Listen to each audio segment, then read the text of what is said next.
Good morning, Georgia. How are you today? Good morning, I'm well, thank you. I'm very proud to be part of the Michael Tynan Challenge.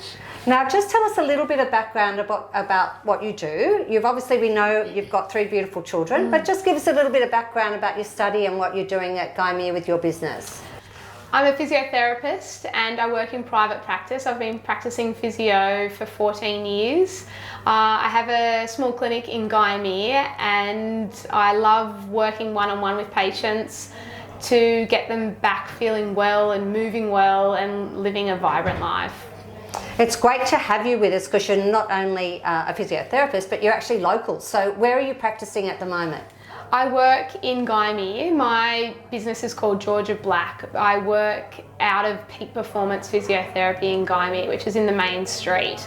And it's a great group of people with a great gym space and all friendly smiles. So it's a really nice place to work. So today we're here to pick your brain. Yes. You know, we have the Michael Tynan Challenge, which is on the 24th of October, which is our 5th year. But we also have a virtual one. So we're going to have people virtually walking, running, biking, and swimming for 24 days of this month. So can you take us through a few things? First of all, what sort of shoes do you think people should wear? So your shoe choice is really important. You want to have a comfortable, good quality pair of shoes to do the walk in. So check your shoes early on and see if you do need to invest in something new. And that way, as we're practicing and doing some walks over the next few weeks, you can wear those shoes in and be in comfort on the day. Socks are also very important. So you want to have a good, comfortable pair of socks that fit well. So trial a few out in your lead up on your practice walks and that'll make sure that you're comfortable on the day. And Georgia, I found that I always throw a spare pair in because there is a fair bit of water. If it has been raining or anything like that, you can get across and get your socks wet. So we always bring a spare. That's a great idea to have a spare pair of socks. What about the different types of shoes? You've obviously got ordinary sand shoes and then you've got the hiking shoes. Would you suggest that on the walk? If people are experienced wearing hiking shoes, I think that would be a good choice. If you're not used to those, you may be more comfortable in the shoes that you wear generally for your sport and exercise. The Australian Physiotherapy Association recommends ASICS, but there are lots of different varieties out there, and it'd be good to get some advice from your local running store as well if you're going to invest in a pair of joggers. Or our local camping stores such as Kathmandu can help you out if you do think you're going to keep hiking a little bit more and you want to invest in a pair of hiking boots as well. So Georgia, what about actually training? What's your suggestions? We've got 3 weeks, but we can do the virtual now. But for the 24th, what's your suggestion there? If you're looking to do your walk on the 24th and complete that 24-kilometre walk, I recommend fitting in about 3 walks a week between now and then. I'd nominate 1 day in the week to do a longer walk, have a rest day after that, and then find 2 other days in the week that you can do 2 shorter walks as well. It's just good to get some kilometres into your legs. You can try different terrains. We know that the walk isn't going to be just a flat walking path the whole way, so you could go down to the national park and do a bushwalk 1 day. You can walk around the streets 1 day, mix it up and just try and get your body used to just covering that number of kilometres in a week. And the pacer. We always have people that want to get out the front and want to be the first to the end, but it isn't a race. What do you suggest about that? No, it's not a race. It's an opportunity to take in our national park and see the beautiful scenery. It's important to go at a pace that suits you. So I would recommend starting at a comfortable pace and let your body warm up and then see what's comfortable for you to continue it. Don't look around and think that you have to go at the same pace as others. Just feel what's comfortable for you, enjoy the scenery, and that means you're going to enjoy the walk. What about staying hydrated?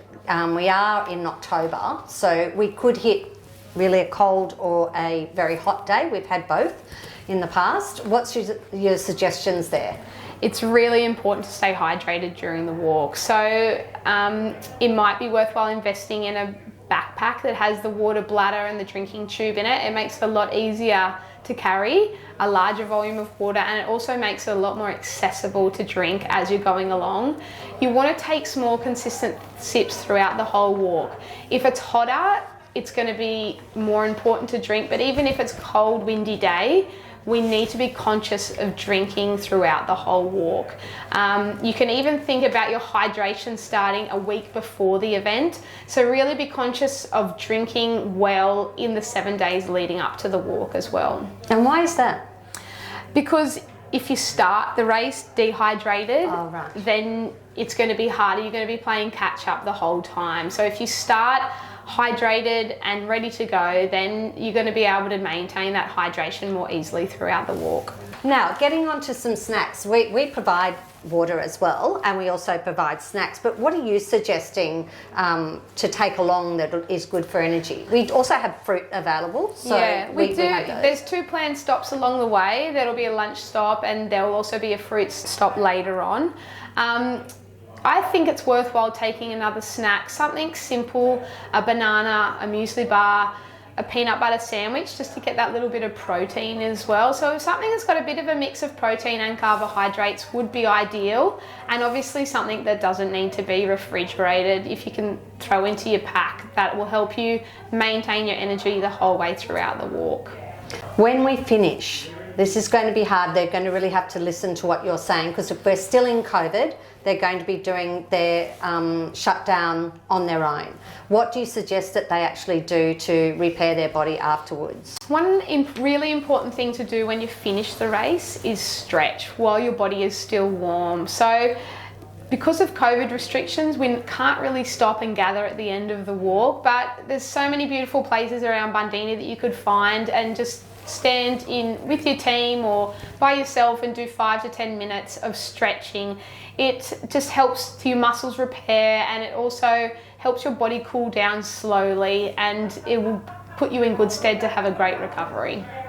So Georgia, once we've done all of that, they're all stretched out and everything, what do you think they should do from there? 2 other really important factors for your recovery is going to be replenishing your energy stores and rehydrating. So you might think you've been drinking all day, but you've still got to keep drinking your water in the hours after the walk has finished.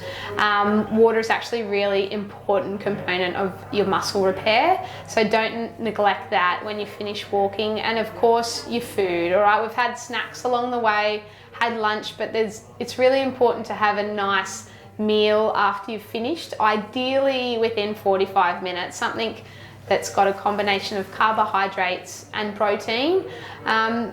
Being in Bundeena, if you're too far from home, try and pack a protein bar or a protein snack into your pack that you can have after the race, and then have a nice nourishing meal when you get home. At the end of the walk, Georgia, if there is different ailments that people might have had or have gained, where can they find you and what can they do to fix those up?